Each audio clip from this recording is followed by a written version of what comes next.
Zee 24 तास एक पाऊल पुढे। सिंधुदुर्ग जिल्ह्यातील आचरा गावची संभादेवी नवसाला पावणारी देवी म्हणून प्रसिद्ध आहे। नवरात्रोत्सवात तर या मंदिरात भक्तांची मोठी गर्दी असते।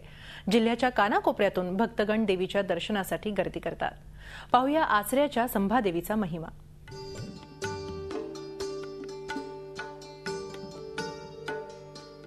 सिंधुदुर्ग जिल्ह्यातील आचरा गावाला सुंदर असा समुद्रकिनारा लाभलाय।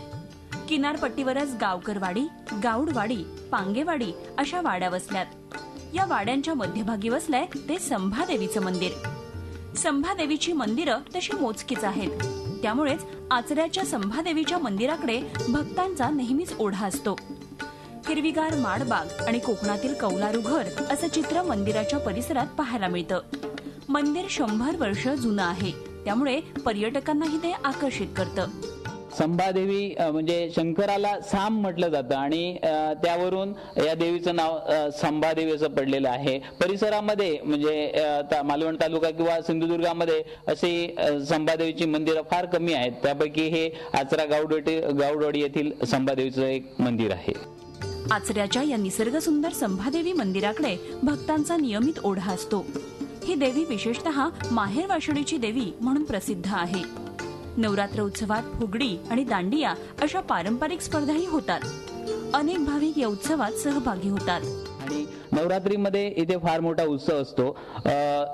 दर 9 दिवस पूर्ण घटस्थापना होते। घटस्थापनेनंतर 9 दिवस दररोज या ठिकाणी पूजा अर्चा वगैरे कार्यक्रम सकाळी होतात।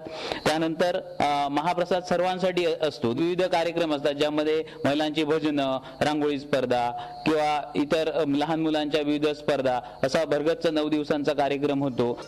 कोकणात देवस्थानांना मोठं महत्त्व आहे। आचऱ्याचं संभादेवीचं मंदिर कोकणातील प्रमुख देवस्थानांपैकी एक आहे। तसंच पर्यटनदृष्ट्याही मंदिराचं महत्त्व हल्ली वाढत चाललंय। झी 24 ताससाठी सिंधुदुर्गहून विकास गावकरसह ब्युरो रिपोर्ट, मुंबई। झी 24 तास एक पाऊल पुढे।